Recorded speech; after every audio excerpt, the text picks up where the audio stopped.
Actor Orlando Bloom got his big break playing the elf Legolas in the box office hit The Lord of the Rings trilogy. Now he returns to fantasy in Amazon's new series Carnival Row with actress Cara Delevingne. It takes place in a Victorian world where humans and mythical creatures live together. Bloom stars as a detective investigating a serial killer. Cara Delevingne plays a fairy from his past who knows his darkest secret. Vignette. The Raven. I know you know better. What do you care? Give it to me. Go. Not without that flag. They'll arrest you. Just think of all the things I could tell them. They don't know, do they? They don't know the truth about you. Are you threatening me? Maybe. Or maybe it's mercy. You never tell them. Do you really want to take that chance? Orlando Bloom is with us. Good morning. You were just saying it's dark, it's heavy, but it takes you back to where we all remember you from in the beginning, this idea of fantasy and Lord of the Rings. What attracts you to this type of movie or role or series setting? When I read this script, and obviously, as you say, Lord of the Rings was where I made my start, I really felt, whilst this was a fantasy, I'd never read anything like it. I'd never seen a world like it. There's a wonderful kind of theme running through the story. We kind of look at there's a social commentary on the refugee migrant crisis. I play a detective who's investigating the murder of a Fae showgirl on Carnival Row. The Fae, who are our kind of, they really represent the migrants and refugees. So Cara plays a fairy, and there are pucks and all kind of mythical creatures, and they represent these refugees and migrants who are really coming to the Burg, which is, for all intents and purposes, like our London, and looking for sort of a safe place. And they get sequestered into Carnival Row, and their lives play out there. And so, yeah, it's a sort of dark, interesting noir thriller drama, but there's also this sort of beautiful love story between myself and Cara. And it's nice to be able to be a part of something that comments a little bit on what's going on in the world today. Yeah. It's your first TV starring role. It is. In a TV series. Yeah, it is. Is it different work in any way? You know, honestly, the way that they're making TV today, it really isn't. Yeah. I mean, the sets were phenomenal. We were shot in Prague. The location was fantastic.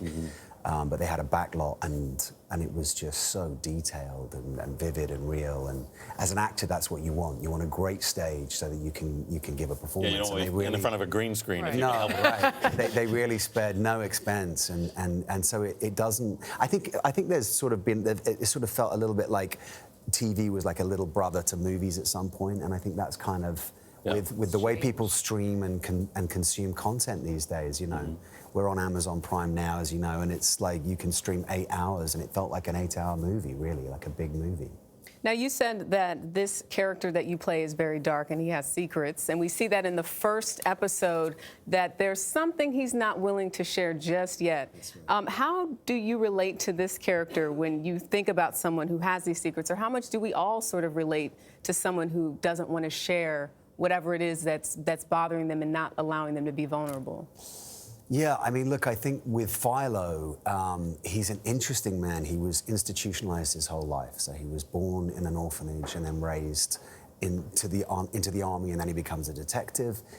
You know, this secret he has, I sort of like, and as it evolves, you'll see when you, I can't give it away. Right. Obviously, no spoilers. But for me, it was like his superpower. Okay. Because it enables him to become this empathetic being and to have a certain sense of empathy and compassion for the plight of the Fae folk, which I think is such a wonderful thing to be able to do in a show.